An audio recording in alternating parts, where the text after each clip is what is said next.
కల్లో కళ్యాణమాల మెరిసిన శుభవేళ కలలే నిజమైన వేళ మను ఒక రసలీలా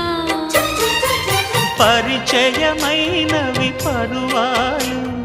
పరవశమైనవి హృదయాలు కంటికే దీపమై గగనము విడిచెను తారక